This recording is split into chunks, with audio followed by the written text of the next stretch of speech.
Across the street from Providence Park, an intense meeting is just getting underway inside a company called Sport Oregon. Dozens of candidates for Portland City Council have gathered to learn firsthand how the current state and reputation of Portland is impacting the ability to bring sporting and other events to the city. Tourism, the hospitality industry is incredibly important for Portland. Pre-COVID, we were one of the hotspots for people when it came to the culinary world. That has changed a little bit, as you might imagine. This is the fourth in a series of candidate forums. These are pictures from the first one, which focused on Portland's economy. Attendance is mandatory for any candidate who hopes to win the endorsement of United for Portland. That's the group putting these on. Those who gathered for the Sports and Event Forum included Terrence Hayes, who's running for City Council in District 1, which is East Portland. He finds these briefings valuable. I think it's been twofold. It's building a relationship with other candidates and then getting a sense of what's important to community members. Doug Moore is the executive director of United for Portland. So the idea behind these events is to help train candidates, frankly, about the issues facing the city. Moore says his group is nonpartisan and brings nonpartisan experts to explain the issues to the candidates. Well, we have candidates who have never run before. We have former elected officials. We have candidates who are activists, small business owners, teachers. They come from all over the city, and they're doing it because they really care about our community. And they just need the information to do this. And so providing that levels the playing field for all the candidates and gives them the same kind of grounding that they need to have that elected officials already have. So somebody like Dan Ryan, who's already in office, has access to all this information, but somebody who hasn't run before just doesn't have that. And we want to level that playing field. And then they can lay their political bent over the top of it, but at least you've got the same facts. That's right.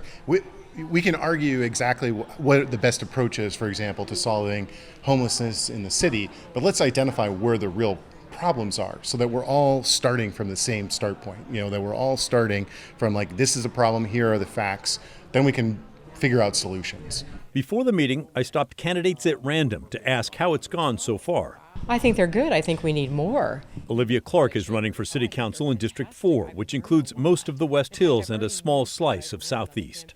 She and several others mentioned a common takeaway from earlier sessions. One of the biggest takeaways for me is what we're going to have to do to attract capital back into making investments in Portland, that it's really important that we change our image right now. We're kind of suffering from that.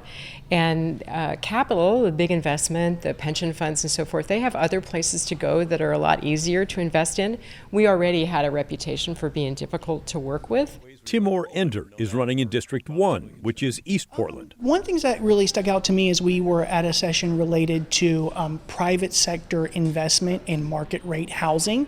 And really my takeaway is how important the city's reputation it is in terms of getting investments into Portland.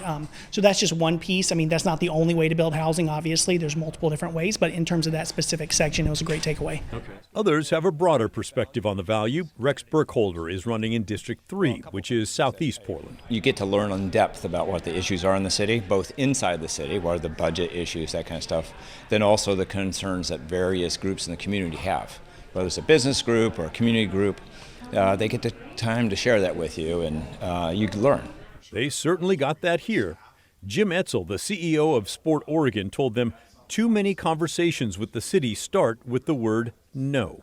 Our team's been working on another major event that would commit to here for 3 years in July at a high point of need. And just to get the permitting and the routing, and this event would drive 15,000 room nights, which is bigger than a citywide convention. Everything starts with no. John Torrent is running in District 4.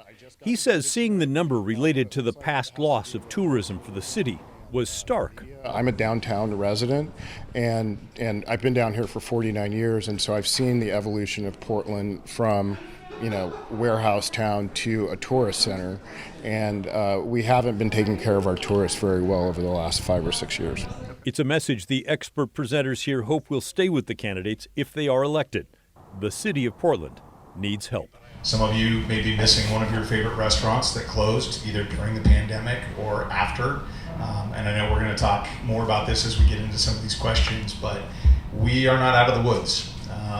either on the lodging side or on the restaurant side. It's still very, very difficult for independent restaurants, for hotels to make it, but they're trying.